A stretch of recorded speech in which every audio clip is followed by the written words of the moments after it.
नमस्कार दोस्तों, स्वागत है आपका हमारे गजब ज्ञान यूट्यूब चैनल में।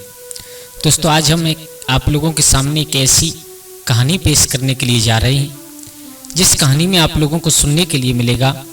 ये कहानी है एक हंस और हंसनी की। इस कहानी के अंत में हम और आपको बहुत कुछ सीखने के लिए मिलेगा। ये कहानी बड़ी खास होने वाली है और बड़ी शिक्षाप्रद एवं प्रेरणादायक कहानी है।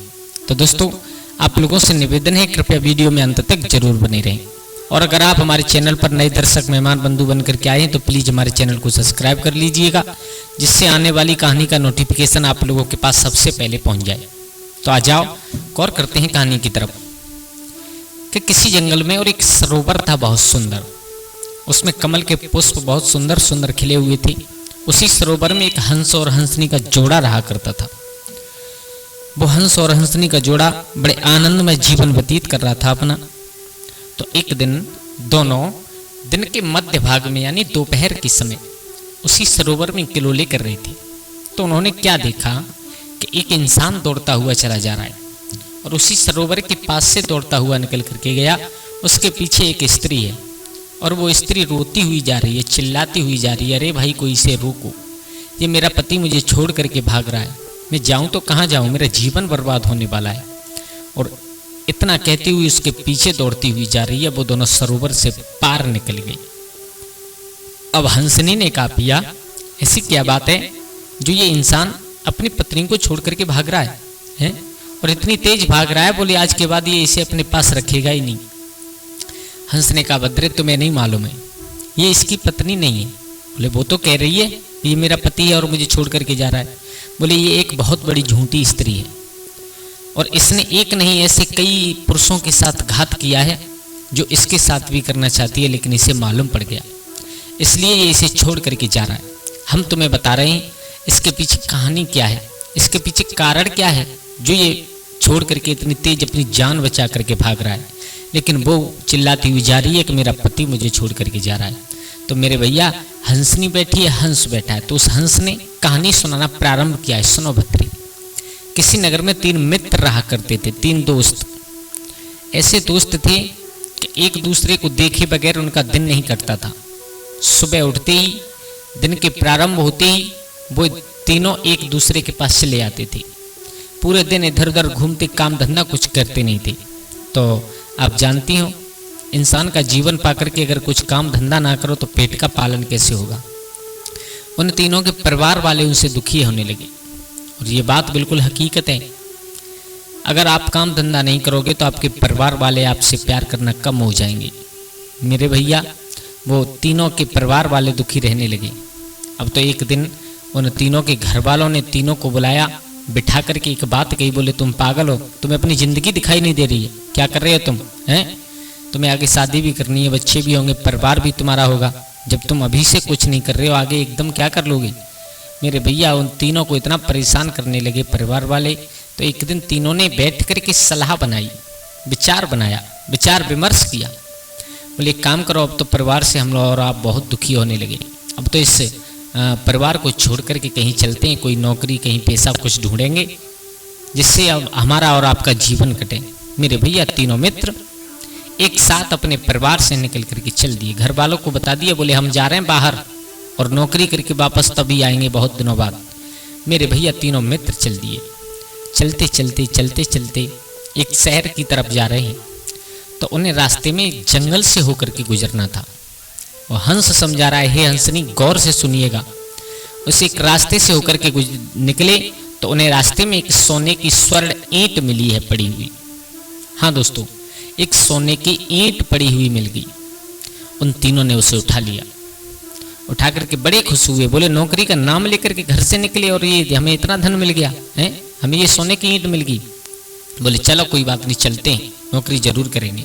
मेरे भैया, उस सोने की ईंट एक ने अपने थैला में, अपने बैग में रख ली। बढ़ते चले गए। आगे थोड़ी देर बाद संध्या का समय हो गया, सूर्य पश्चिम में डूबने लगे। अब तीनों ने विचार किया, बोले अभी तो शहर यहाँ से काफ़ी दूर है और हम और आप पहुँच सकते नहीं, तो एक काम करो, इसी जंगल में कहीं ठिकाना लगा करके हम और आप लेट करके विश्राम करते हैं। मेरे भैया, अपने अपने बैग से अपना अपना चादरा निकाल करके बिछाया। उसके बाद तीनों मित्र लेट गए। जिस बैग में वो सोने की ईंट रखी थी, उस बैग को अपने सर के नीचे रख लिया और तीनों लेट गए। और जैसे ही रात्रि का मध्य भाग हुआ, आधी रात्रि के समय जब आधी रात हुई, तो मेरे भैया वो सोने की ईंट उस बैग से निकल करके और एक राक्षसी का भेष बना करके, एक डायन का भेष बना करके, और उसमें से जो 3 मित्र थे उनमें से एक मित्र को जगाया और जगा करके ले जा करके उसे खा लिया। दोस्तों, उस एक मित्र को मारने के बाद वो दोबारा ईंट का रूप लेकर के और उसी बैग में जैसी की तैसी रख गई। अब सुबह हुआ तो दोनों मित्र जागे, एक तो मर गया। अब दोनों मित्र जागे, उन दोनों मित्रों ने विचार किया, बोले हम सोए तो तीसरा कहाँ है? चारों तरफ ढूंढा लेकिन कहीं नहीं मिला। बहुत दुखी हो गए। इतने दुखी हुए विचार करने लगे, बोले हम जाएं कहाँ? घर से आए थे 3, घर जा लौट करके जवाब क्या देंगे इसके माँ बाप को? बहुत देर तक ढूंढते रहे, काफी समय निकल गया, पूरा दिन हो गया इधर उधर ढूंढते। अब वहां से जा नहीं सकते क्योंकि मित्र 3 आए और अगर 2 हम यहाँ से जाएंगे तो जवाब क्या देंगे? बोले अब तो इसे अपने साथ ढूंढ करके तभी जाएंगे। पूरा दिन निकल गया उन्हें ढूंढते ढूंढते, लेकिन उन्हें अरे अब जब वो जिंदा हो तो मिले। उसे तो वो डायन खा गई। मेरे भैया अब दूसरे दिन की संध्या फिर हो गई। जब दूसरे दिन की संध्या हो गई, विचार किया, बोले कल फिर सुबह होते ही ढूंढेंगे।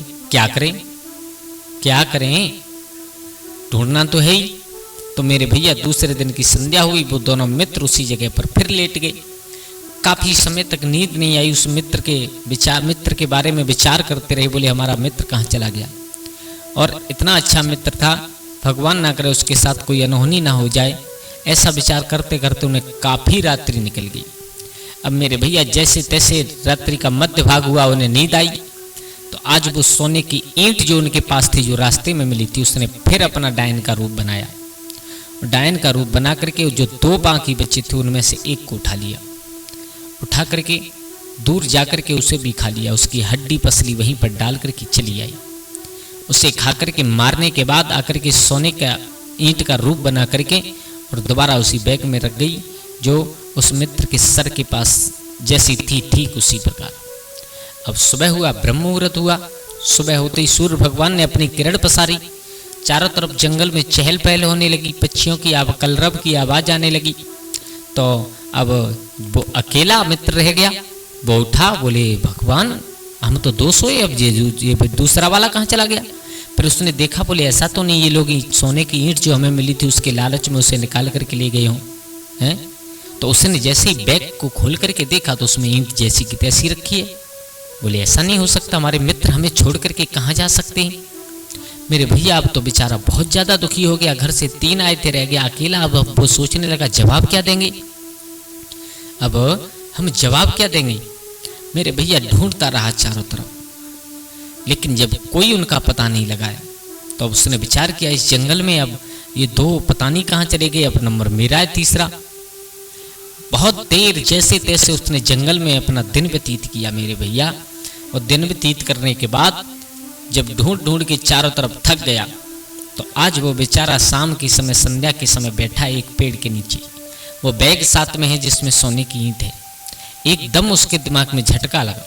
उसने विचार किया ऐसा तो नहीं कि इस सोने की ईंट में कोई चक्कर हो, इस सोने की ईंट में कोई चक्कर हो। बोले आज रात्रि में अजमाते हैं।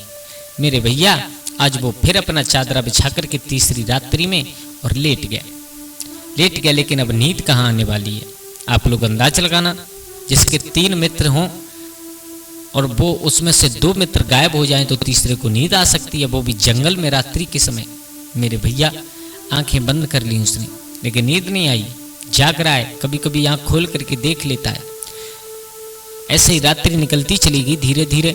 जब काफी समय व्यतीत हुआ, रात्रि का मध्य भाग हुआ, तो वही डायन जो सोने की ईंट डायन का रूप बना करके फिर उस बैग से निकली। अब उसे वो जाग रहा है, उसे मालूम पड़ गया।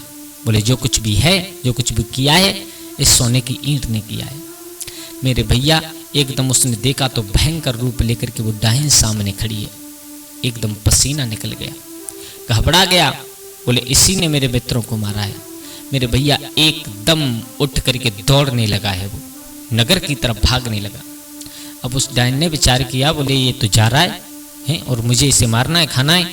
तो आज वो डायन से अपनी एक सुंदर स्त्री का रूप बना करके और उसके पीछे दौड़ने लगी और उसने बात उल्टी कहना शुरू किया है। कहने लगी, इसे कोई रोको, ये मेरा पति है, वो मुझे घर से लेकर के आया है और यहाँ बीच जंगल में छोड़ करके भाग रहा है। उसके और ज़्यादा पसीना निकल गया। बोले भगवान, ये तो कुछ और कह रही है। दौड़ते चले गए, पूरी रात्रि निकल गई दौड़ते दौड़ते, और सुबह हुआ तो उसी सरोवर के किनारे से निकले हैं जिस सरोवर के किनारे वो हंस और हंसनी बैठे हुए देख रहे थे। तो हे हंसनी, ये कोई इसकी स्त्री नहीं है, ये एक बहुत खतरनाक डायन है और ये इसे मार देगी, छोड़ेगी नहीं। बोले पिया, अब क्या होगा इससे आगे? बोले होगा ये कि अब ये थोड़ी देर में जाकर के एक संत के आश्रम में घुस जाएगा। आगे एक संत बैठे हुए तपस्या कर रहे हैं, उनके आश्रम में घुस जाएगा और वो संत ही इसका न्याय करेंगे, जो कुछ भी करेंगे। तो दोस्तों, कैसी लगी आप लोगों को हमारी ये कहानी? अगर अच्छी लगी हो तो प्लीज़ हमारे चैनल को सब्सक्राइब करिएगा और हो सके तो अपने परिवार और दोस्तों के साथ शेयर जरूर करना। आज के लिए बस इतना ही। कल फिर मिलते हैं किसी एक नई कहानी, एक नई चर्चा के साथ। तब तक के लिए सभी लोग आनंदित रहें, खुश रहें। जय श्री राधे, जय श्री राम।